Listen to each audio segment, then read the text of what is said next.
Opa, Opa, agora sim. e agora sim. Parece que só faltava aquele meu comentário ali Pois na, é, para eu pois é. conseguir entrar, então. Eu não estava conseguindo encontrar o perfil de vocês. Agora já foi. Ah, ótimo, então. Muito bom, Marinelli, muito bom. brigadão. Brigadão por ter aceitado o nosso convite para essa conversa. Tem bastante gente aí querendo acompanhar essa conversa, até porque o Fleury está na linha de frente, né, do combate Sim. aí da Covid-19, que é o assunto do momento. Então, antes da gente começar, deixa eu só desabilitar aqui os comentários, que é para as pessoas conseguirem enxergar melhor você. Perfeito. Beleza, então pessoal, só para apresentar, vocês já viram aí, a gente está com o Carlos Marinelli, que é o CEO do grupo Fleury. Carlos, eu queria começar te perguntando, na verdade, queria pedir para você fazer uma explicação para a gente de como é que está o Fleury, né, no meio dessa pandemia aí de Covid-19 e do aumento do número de casos aqui no Brasil, né? Eu sei que o grupo firmou aí uma parceria até com o estado de São Paulo para acelerar um pouco os diagnósticos da doença. Então, eu queria que você me explicasse onde que o grupo está trabalhando, né, em relação à Covid-19, em quais áreas, e como que isso está afetando o dia a dia da empresa, né? Como que a empresa está se dedicando para esse cenário de agora. Perfeito. Obrigado, Anderson, pelo convite aí para estar com os seus quem acompanha vocês aí nessa live no Instagram, Boa. e obrigado por dar esse espaço para a gente comentar um pouco sobre a companhia e o que a gente tem feito, né? Bom, primeiro, falar sobre essa pandemia, né, essa situação que a gente está vivendo, é uma situação que absolutamente ninguém estava preparado para vivê-la da maneira como a gente está vivendo nesse momento. Então, o que aconteceu muito rápido, e se por um lado a gente fica muito assustado, né, com tudo aquilo que está acontecendo, e talvez uma palavra do que a gente tem monitorado aí muito de redes sociais e do que a gente tem monitorado mesmo em alguns públicos de interesse nosso é a palavra medo. Por outro lado, a gente vê como que nós, como sociedade, a gente tem uma capacidade de resposta muito intensa, né? Então, a gente está fazendo, por exemplo, essa live aqui, nesse momento, Uhum.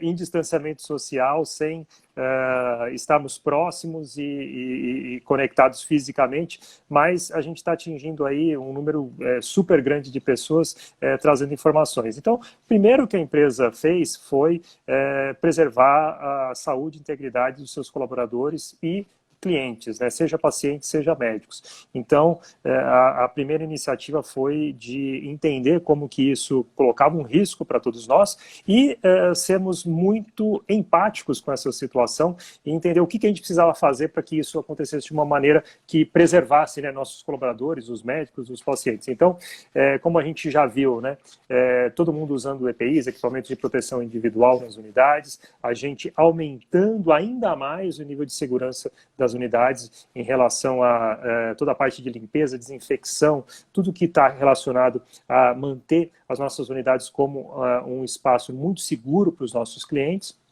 Um outro Uhum. ponto foi que nós fomos uma das primeiras empresas a lançar o teste para o Covid-19 baseado no que se chama de PCR, né, que é o padrão ouro de testagem, e a gente fez isso desde o começo a preço de custo. Então, todos os nossos os hospitais que usam a plataforma Fleury de diagnóstico, eles estão usando esses testes a preço de custo. Então, a gente entender que isso é uma pandemia, uma questão de saúde pública, e exatamente porque é uma questão de saúde pública, a gente tem que dar a nossa colaboração também.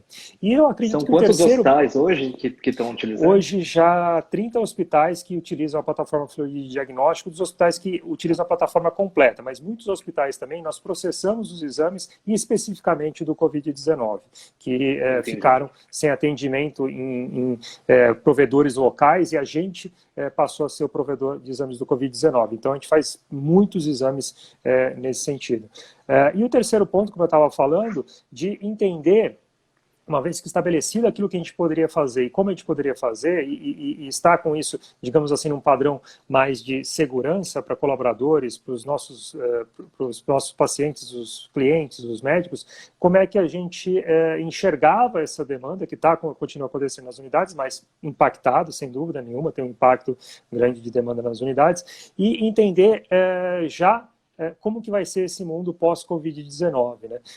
A gente está olhando para o futuro e está vendo como que a gente pode utilizar melhor os nossos ativos para dar atenção para quem precisa, utilizar melhor os nossos ativos, ajudando para que a parte hospitalar ela fique preservada para pacientes que eventualmente precisem, né, de atenção no Covid-19 mais intensa, e as nossas unidades, por exemplo, serem um local de segurança para que pacientes que precisam têm outras necessidades ex-Covid-19, eles possam estar dentro das nossas unidades tendo atenção de saúde, e mesmo as questões de natureza digital, né? Do mesmo jeito que a gente está aqui fazendo uma live agora, a questão da telemedicina teve um crescimento muito grande e a gente está trabalhando muito intensamente nisso com o Cuidar Digital, com a nossa plataforma de telemedicina, com a Santecorp, que é uma empresa do grupo, fazendo também atuação, não só na parte de negócio, mas também na parte social, de impacto social. A gente lançou, junto com o Hospital Sírio-Libanês, o chamado Telecorona Digital, que é uma plataforma de teleorientação para populações carentes, para que elas possam acessar um médico e conversar com o médico, eventualmente numa situação onde elas precisam de uma orientação médica, e já começou a funcionar também. Então, uma série de assuntos aí que com certeza a gente vai conseguir explorar muito bem aí na sua condução, Anderson, e falar com com a nossa audiência nesse momento, né? Legal, na verdade, já que você citou algumas dessas iniciativas, né, que vocês tiveram para a Covid-19, eu queria que você explicasse um pouco melhor a questão da telemedicina, né, porque vocês têm duas plataformas, tem essa questão, tem uma que é aberta a todos os médicos e não só para aqueles que trabalham para o próprio Fleury, né, então eu queria que você explicasse um pouco melhor isso, porque às vezes as pessoas acham que é só para quem é do grupo, né? Na verdade não, é uma coisa aberta, né? Então eu queria que você explicasse um pouco melhor isso. E depois a questão das clínicas, né? Que vocês abriram também, que é mais uma ajuda para as pessoas não precisarem ir até um hospital, né? Perfeito, perfeito. Bom, começando aí pelo que você falou sobre a questão da telemedicina, né? A telemedicina já era um tema que a gente estava investindo muito dentro do grupo já há algum tempo, e é uma tendência. Na verdade, telemedicina não a gente pode achar que agora, né, ela começou, mas na verdade já era uma tendência no mundo há muito tempo. E a gente já estava vendo isso com olhos de entender como é que o médico entendia a telemedicina, entender como é que o paciente entendia a telemedicina e criar uma plataforma de telemedicina que pudesse ser uma solução para essa questão da distância não impedir que o conhecimento, que a informação entre médico e paciente ela pudesse acontecer. E aí a gente já estava investindo nisso já há algum tempo. O que a gente fez nesse momento de Covid-19 foi acelerar ainda mais aquilo que a gente já estava desenvolvendo. O Fleury, ele trabalha muito com o conceito de ativos digitais. Então, cada vez que a gente desenvolve alguma coisa nessa parte do digital, a gente não desenvolve ela isoladamente. Ele é um componente que dentro de uma plataforma maior, a gente constrói esse componente, e esse componente, ele pode se conectar de diversas formas em diversos momentos da necessidade, seja do paciente, seja do médico. Então, por exemplo, a gente já tinha a telemedicina colocado dentro da nossa plataforma de Santecorp, que é uma empresa do grupo que presta serviço para outras empresas na parte de gestão de saúde.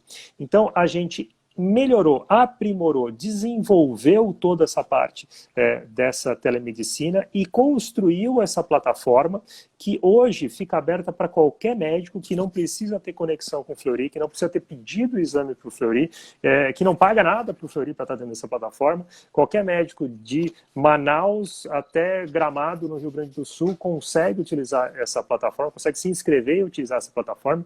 Logicamente, a gente tem todo um cuidado de escrutínio do médico que se cadastra na plataforma, de fazer uma checagem de dados dele, uma série de coisas, mas a partir do momento que ele tem o ok para utilizar a plataforma, ele pode utilizar com qualquer cliente dele, mesmo numa região, por exemplo, que não é atendida pelo Grupo Fleury. Então a gente tem médicos hoje de cidades que já estão usando a plataforma que absolutamente não tem conexão nenhuma com o Grupo Fleury. A gente entende que essa é uma atitude nossa, principalmente nesse momento de Covid-19, que não só permite com que esse profissional médico ele possa fazer atendimento de quem precisa, do seu paciente, que muitas vezes nesse momento está longe do seu cliente por essa questão do distanciamento social, mas também essa questão da não cobrança pelo uso da plataforma é um ato de responsabilidade social nossa diante desse momento do Covid-19, né? Então, a gente evoluiu vários desses aspectos da companhia. Conectado com isso, tem esse ponto que você trouxe muito bem, Anderson, que é a questão da utilização das nossas unidades. A gente vive um momento que muitas pessoas estão, como você muito bem disse, né, com medo de ir numa unidade hospitalar, porque às vezes ela tem até uma necessidade de saúde que não tem nada a ver com o Covid-19 e ela fica pensando, mas será que se eu for lá no hospital, como é que está o ambiente do hospital? Será que eu vou me expor? Será que vai ter alguma questão? E acho que é o último lugar que as pessoas querem ir hoje para o hospital, né? É natural que exista esse medo, todos nós somos humanos e isso existe, e isso existe em qualquer lugar, eu posso garantir para você. Agora, só lembrando, né, que também, por exemplo, os hospitais que a gente trabalha, né, vários deles estão com todas as medidas de segurança, estão se preparando muito bem, os EPIs, tudo. Agora, definitivamente é uma situação de risco. A gente está vivendo esse momento e é uma situação de risco. E a gente entendeu que as nossas unidades poderiam ser algo que traria esse conforto superior para o indivíduo na hora que ele precisa de uma atenção de saúde, que não esteja relacionada, por exemplo, a nenhuma síndrome respiratória, né? Você não tem nenhum sintoma do Covid-19 ou nenhum sintoma de gripe, nenhum sintoma respiratório, mas você tem uma necessidade. Às vezes eu estou com uma dor abdominal, às vezes eu estou com alguma coisa que eu já tenho, uma doença crônica que eu já tenho, e eu preciso de uma atenção de saúde, e a gente começou a implementar essas clínicas da Santecor, que é uma empresa do grupo, dentro das unidades de Fleury. Ou seja, o indivíduo das empresas que são clientes da Santecor podem procurar o Fleury e ter um atendimento dentro dessas clínicas que estão dentro das unidades do Fleury, que tem a questão da capilaridade, a questão da conveniência em termos de horário, a questão da conveniência em termos de acesso, e elas são definitivamente lugares menores, ou seja, você tem uma circulação de gente que é menor,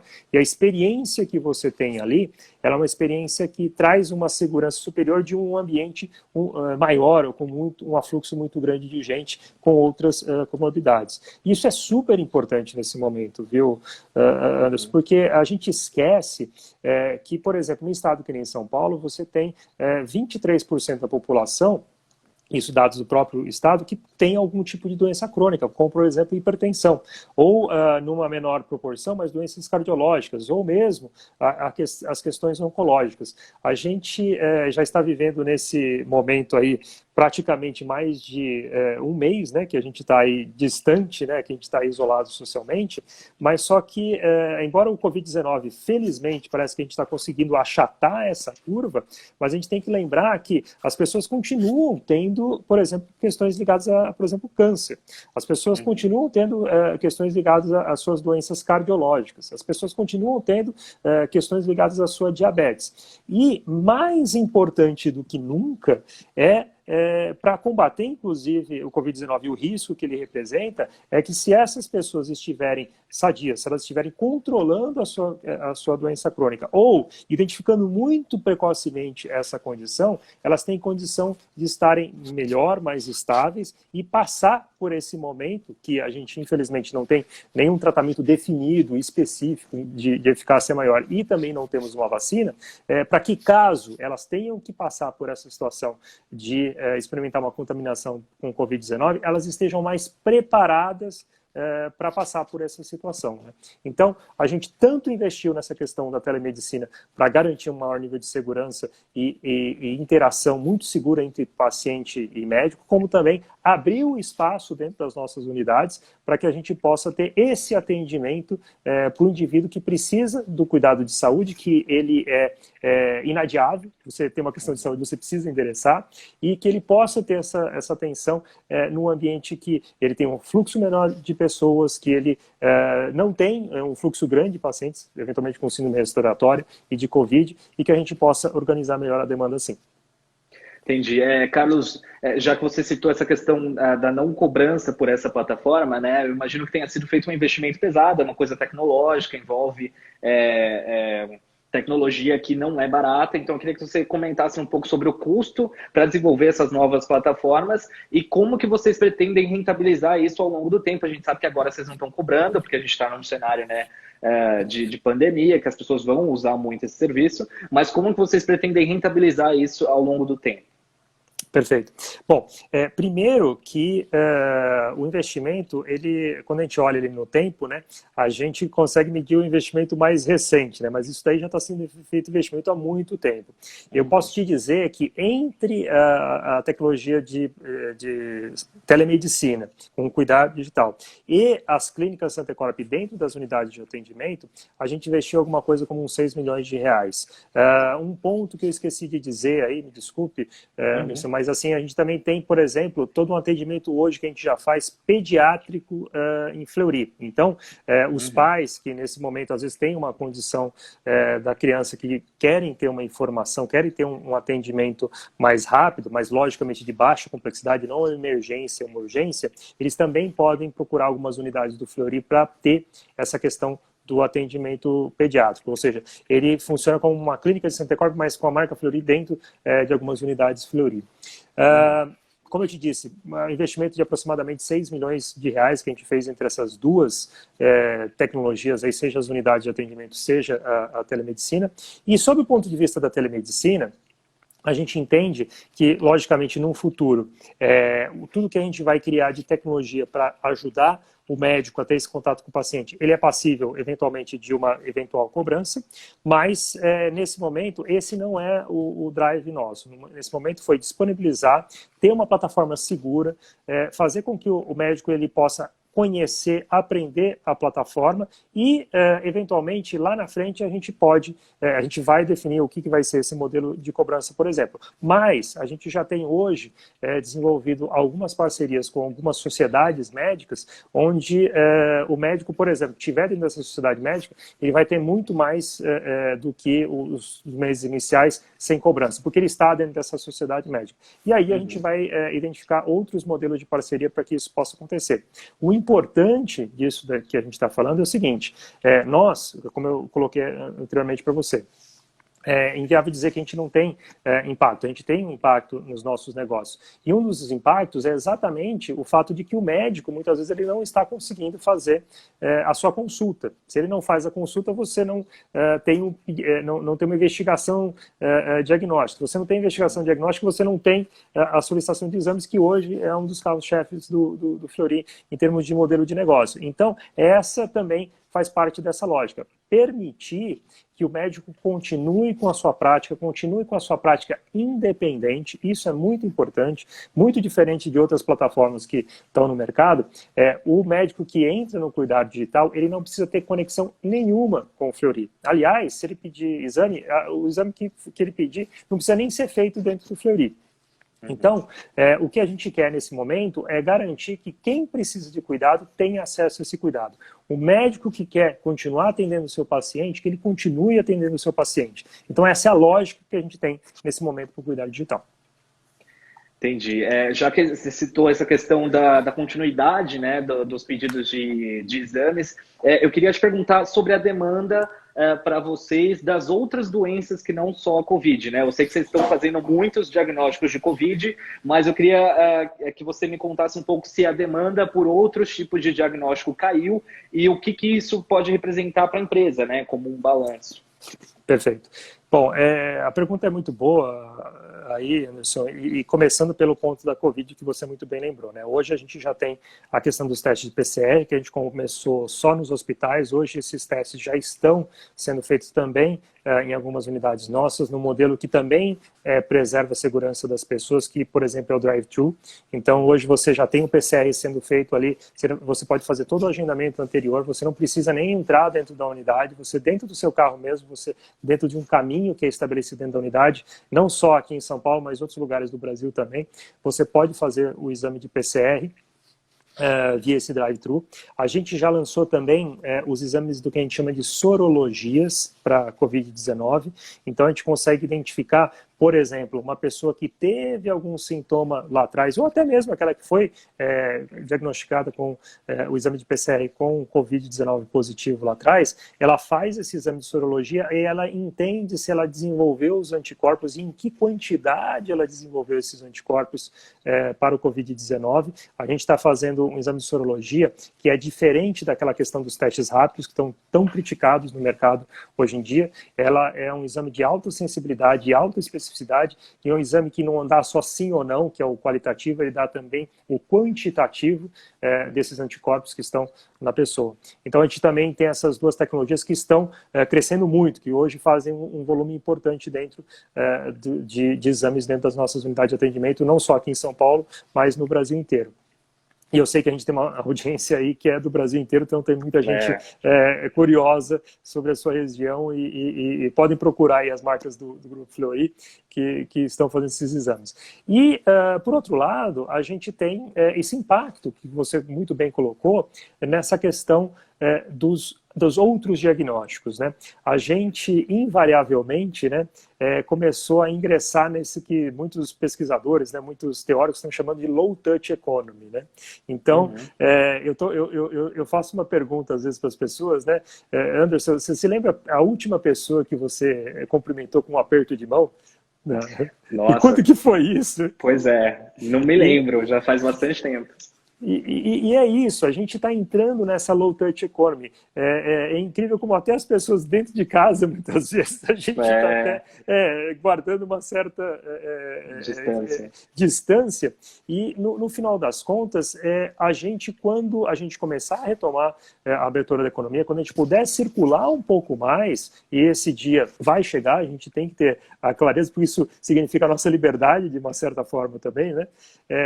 Isso vai chegar, a gente vai estar engrenando nessa low-touch economy. Então, o que acontece?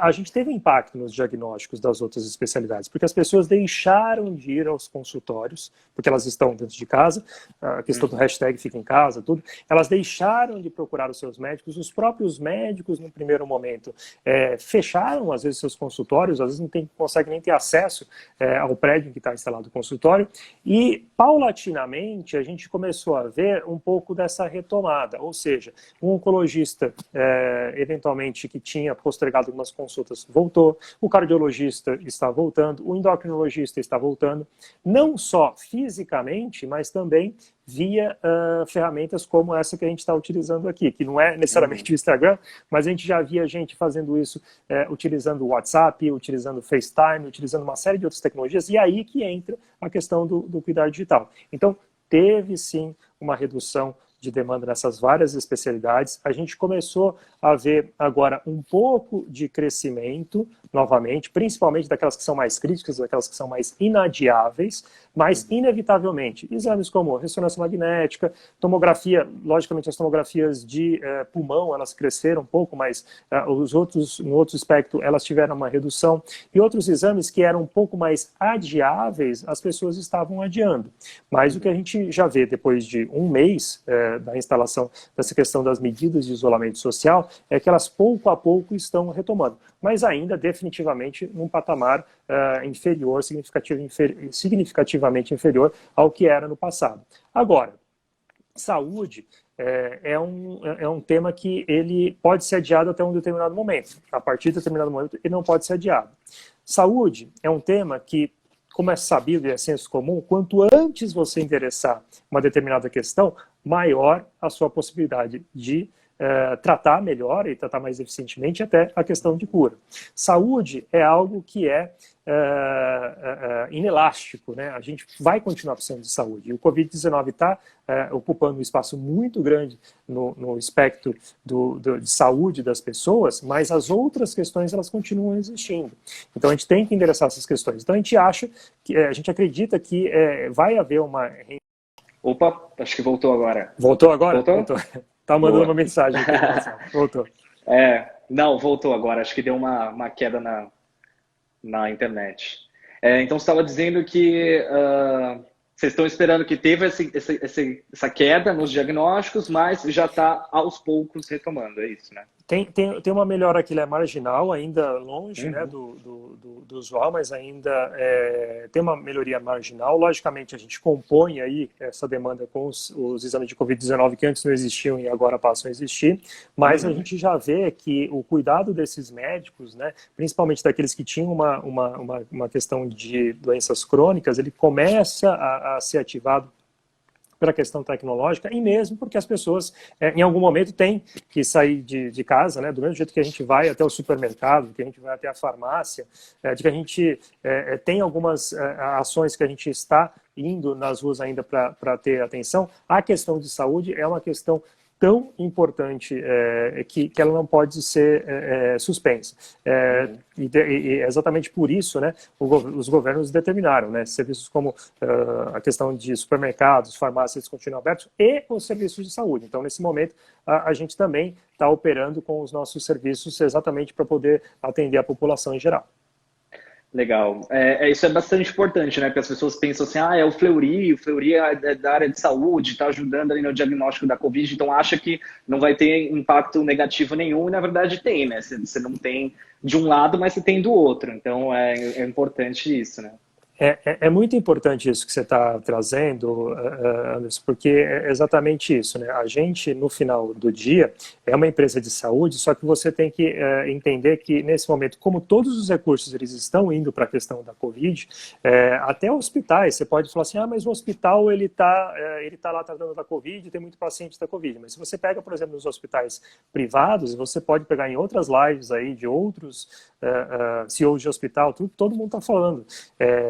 Na verdade, como você teve um impacto naqueles procedimentos do que a gente chama de eletivos, aquele que a pessoa vai fazer, mas ela pode adiar um pouco, aquele que ela vai fazer, mas ela pode fazer num outro momento, você tirou uma parte grande da demanda desses hospitais desses outros temas. E você focou muito na questão do Covid-19. Então, tem muitos hospitais, por exemplo, aqui em São Paulo, na parte dos hospitais privados, logicamente, eles estão com 50% de ocupação, alguma coisa um pouco superior a isso. Hospitais que estavam acostumados a rodar aí com 85%, às vezes até 90% de ocupação, estão com uma ocupação menor. Do mesmo jeito que no hospital, o nosso serviço, apesar de ele ser um serviço de saúde, ele é um serviço do que a gente chama de ambulatorial. Ele não é um serviço de emergência, urgência, e nem ele está desenhado para esse momento agora da Covid-19, embora a gente tenha os testes da Covid-19, não para fazer o atendimento necessariamente dessa grande população. Então, o que acaba acontecendo é que você tem, sim,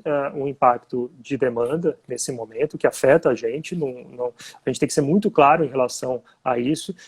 Nossa linha de ter uma transparência muito grande com o público investidor nosso. E para você ter uma ideia, né, a gente tem hoje alguma coisa como 166 mil CPFs, indivíduos, né, que investem, que são possuidores, que têm uma ação de Fleury. Então a gente tem que manter, a gente já privilegiava isso no passado e vai continuar privilegiando isso mais ainda, de ter transparência com os nossos investidores, os CPFs, de tudo que está acontecendo. E tem um impacto significativo. Só que a empresa, ela se prepara muito para esse momento. Então, por exemplo, a primeira coisa que a gente fez diante dessa crise, vamos manter a segurança dos colaboradores, a segurança dos pacientes, dos médicos. Segunda coisa, vamos entender como que isso impacta. Terceira coisa, vamos ver as oportunidades. E também a questão da captação. Eu acho que você deve ter visto, a gente fez uma captação importante de recursos há algumas semanas atrás. Isso trouxe para o nosso caixa alguma coisa como 550 milhões de reais, que era um caixa que ele já era robusto, ele ficou mais robusto ainda. Nós fizemos a postergação do pagamento de dividendos, que saiu agora de abril e foi lá para o mês de dezembro. Então, isso tudo trouxe uma posição de caixa nesse momento para a companhia que é suficiente para ela passar, mesmo pelo pior cenário que a gente eventualmente desenhou, mas passar para chegar lá do outro lado. Isso é muito importante aí a tua comunidade de seguidores, de quem acompanha a Infomoney saber. No momento de crise como esse, as empresas que chegam lá do outro lado são as empresas que respondem melhor dentro dos seus negócios que preservam seus valores, que preservam principalmente essa questão que a gente está fazendo aqui da transparência de comunicação, mas também empresas que têm uma posição de caixa que deixam elas fortes o suficiente para passar por esse momento e sair do outro lado, inclusive podendo aproveitar oportunidades. Então, o foco que a gente está tendo do management do Fleury hoje é o foco não só de responder muito bem, entender quais são as necessidades, atuar inclusive com as questões de impacto social, como fazer exames para o Estado de São Paulo, em parceria com outras empresas. Ajudamos aí a zerar a fila dos exames no Estado de São Paulo, como saiu recentemente uma matéria. Essa questão da teleorientação solidária com atendimento voluntário de médicos nossos e outras instituições. A questão de uma pesquisa que a gente está lançando agora também, subsidiada no sentido de entender qual que é o real tamanho de número de infectados na cidade de São Paulo, primeiro com um projeto piloto, mas depois dentro de um projeto maior para ajudar a economia a reentrar, a se reaquecer. E tudo isso a gente está fazendo, mas também pensando na companhia em 2021 já. 2020, a gente acredita que a gente já endereçou bastante bem e continua trabalhando para endereçar cada vez melhor as questões. Mas a gente, nesse momento, já está pensando na companhia de 2021 já. Entendi. Então, a prioridade agora é preservar esse caixa, ter um caixa robusto para poder atravessar esse momento aí de turbulência, né, na economia e já pensar se programar para 2021. Até aproveitando já esse gancho, eu queria já fazer uma pergunta que é em relação às aquisições do grupo, né? O grupo, nos últimos anos, anunciou uma série de aquisições, não só em São Paulo, mas também em outras áreas do Brasil, né? No Nordeste, algumas áreas até que não tinha atuação. Eu queria te perguntar como é que fica isso, né? Daqui para frente, será que deu uma pausa por enquanto? Não é uma coisa que o grupo vai priorizar, até porque o cenário mudou. E também em relação aos funcionários, né? O grupo está com 11 mil funcionários, eu vi que vocês também assinaram um compromisso aí de não ter demissões até o final de maio, mas o que a gente pode esperar depois desse período, né? O que vocês mesmos enxergam daqui para frente? Vamos lá. Então, a primeira parte da pergunta sua, essa questão do crescimento, né? A companhia continua trabalhando para o seu crescimento. Falar de 2020 como um ano de crescimento vai ser muito difícil. A gente está vendo um país que provavelmente vai ter uma recessão das piores que ele já viu nos últimos anos. A gente estava começando a sair de uma crise e a gente está falando de uma recessão que vai se instalar, mas a partir de 2021 todas as projeções já começam a prever crescimento também. A gente, de alguma maneira, é bastante otimista pelo fato de que a gente vinha com algumas medidas, né, como reforma da Previdência e outros elementos que estavam colocando o país numa outra situação sob o ponto de vista macroeconômico, e a gente acredita que, inclusive, né, se a gente tiver uma visão sobre esse momento da economia que é uma visão dirigente, né, a gente vai conseguir, inclusive, endereçar outros pontos que deixem a economia, a partir de 2021, mais forte, mais robusta, inclusive com a questão das medidas governamentais que estão sendo feitas nesse momento. Então, a gente continua olhando para essas oportunidades de aquisição, sem dúvida nenhuma. A gente tem uma área de M&A, né, de fusões e aquisições dentro da empresa, que é ativa, que continua trabalhando, que continua prospectando oportunidades, que continua conversando com possíveis targets, né, de aquisição. Só que a gente está num momento muito conturbado, né, Anderson? Porque do mesmo jeito que como o pessoal que segue aí você, a Infomoney, está olhando para os seus ativos na Bolsa de Valores e vê uma variação, né, do valor desses ativos, quando você adquire uma empresa, usualmente o que a gente fazia? A gente definia o valor dessa empresa com base na perspectiva passada, projetando o futuro dela baseado na perspectiva passada. Só que no momento em que a gente está, você pegar a perspectiva passada e projetar para o futuro não funciona mais. A gente tem que entender como é que fica esse cenário, entender quais são os impactos e a questão da valorização desses ativos para uma futura compra da empresa, do Grupo Fleury, ele também varia. Então, nesse momento, a gente continua com todas essas atividades acontecendo, mas a gente está sendo bem conservador com relação à valorização que a gente pode ter e, eventualmente, uma aquisição que a gente vai fazer. E, logicamente, uma aquisição ela depende de caixa também, né? Então, é uma questão que você tem que ponderar as duas coisas. O quanto você está preservando de caixa e o quanto que você está fazendo um investimento. O outro ponto que você trouxe muito bem. Agora, só deixar uma mensagem muito clara.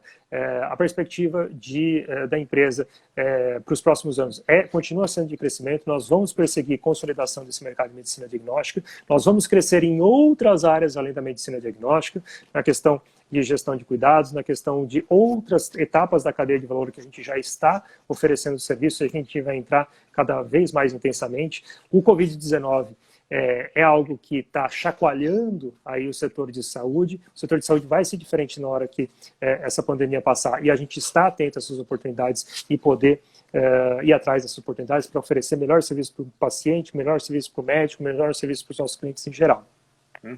Vamos para o outro ponto que você colocou muito bem, que é essa questão do pacto pela não demissão que a gente assinou. Então, a gente assinou isso acho que foi março para abril, e ele tem esse pacto até maio de 2020. Né? Esse é o nosso compromisso. A gente entende que no momento como esse a gente tem que ter responsabilidade. E, principalmente por ser uma empresa de saúde, os recursos que nós temos do ponto de vista humano são recursos extremamente treinados, são recursos extremamente qualificados, são recursos extremamente desenvolvidos dentro do Grupo Fleury, seja do ponto de vista médico, seja do ponto de vista de profissionais de saúde em geral, em que a gente entende que esse recurso precisa ser preservado nesse momento. Então, independente de a gente, no começo, ter traçado alguns cenários que poderiam até ser mais duros do que o que está acontecendo na realidade, a gente viu que isso era uma atitude de responsabilidade da companhia. E foi por isso que a gente assinou esse pacto. Agora, nós temos que ser dirigentes também como gestores da companhia. Então, a gente está avaliando isso do ponto de vista de impactos, isso semanalmente, às vezes até diariamente, para entender quais que são as estratégias possíveis em relação a esse tipo de estrutura de custo, digamos assim, fixo que a companhia tem, vis-à-vis o que vai acontecer para o futuro. Então, primeiro, responsabilidade. Manter o nosso pessoal focado em atender o nosso paciente, que isso é o mais importante. Entender o que pode ser feito. Por exemplo, exatamente porque a gente teve impacto na demanda, a gente adiantou férias de muitas pessoas, porque, na verdade, você consegue baixar a tua capacidade de oferta nesse momento e usar essa capacidade de oferta no futuro, quando ela vai ser necessária, de acordo com a demanda do futuro, para você poder atender.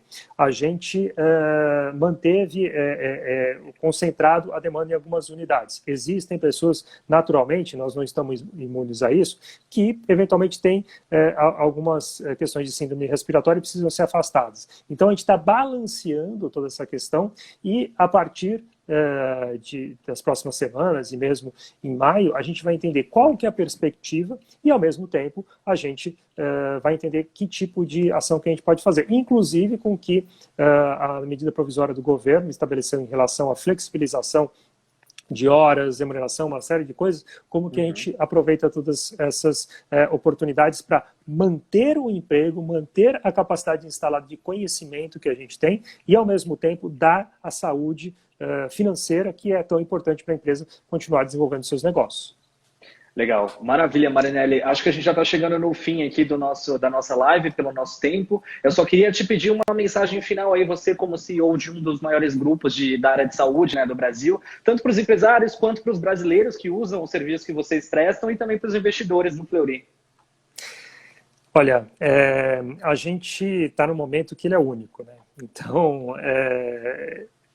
acho que essas lives e tudo que vocês têm feito e outros também têm feito são muito importantes para a gente ter uma real dimensão dos impactos, para a gente trazer a informação. Então, vocês estão de parabéns e de trazer isso com tanta transparência, tanta tranquilidade, tanta qualidade do jeito que vocês estão fazendo.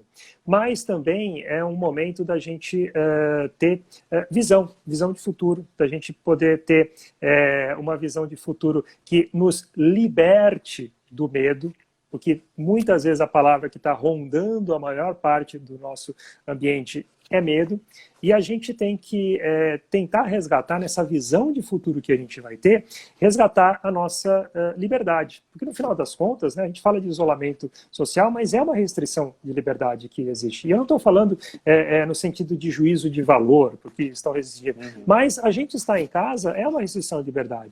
Então, a gente tem que investir muito em conhecimento sobre essa doença. A gente tem que investir muito em pesquisa sobre essa doença. A gente tem que investir muito em qualidade de informação sobre essa doença para exatamente a gente poder ter uma visão de ganhar novamente essa nossa liberdade. A nossa liberdade de poder dar um aperto de mão, essa liberdade da gente poder dar um abraço, essa liberdade da gente poder ir sem medo ao supermercado, ao restaurante, ao consultório médico até, e que a gente possa fazer isso com conhecimento, com qualidade de informação. Então, sem dúvida nenhuma, isolamento social está ajudando a achatar a curva. Isolamento social tem sido preponderante para a gente conseguir gerenciar essa doença nesse momento. Mas a gente, como humanidade, né, como indivíduos, a gente precisa respeitar esse medo que está acontecendo com a gente, mas ao mesmo tempo a gente precisa investir no conhecimento para trazer novamente essa experiência de liberdade para todos nós. Eu acho que eu acredito que o conhecimento é o que vai nos libertar, o que vai nos trazer essa liberdade novamente, e felizmente daqui a pouco a gente vai poder fazer uma live como essa, mas de repente nós dois, um próximo do outro, como a gente fez lá atrás no Investor Day, e a gente vai poder dar a mão e a gente vai poder ter uma interação mais intensa. É isso que eu entendo. A gente precisa ter visão, e a gente precisa ter visão baseada em conhecimento para a gente conseguir superar juntos, com colaboração, esse momento que a gente está vivendo. Beleza, maravilha, é isso mesmo. Obrigadão, viu, Marinelli, pela entrevista, mais uma vez, em nome do Infomoney e aí dos nossos leitores, e a gente espera aí que mais para frente a gente possa fazer uma nova live em um outro cenário aí, muito, muito melhor. Até mais. Muito obrigado. Obrigado, Anderson. Um abraço. Até mais. Abraço. Tchau, tchau. Tchau, tchau.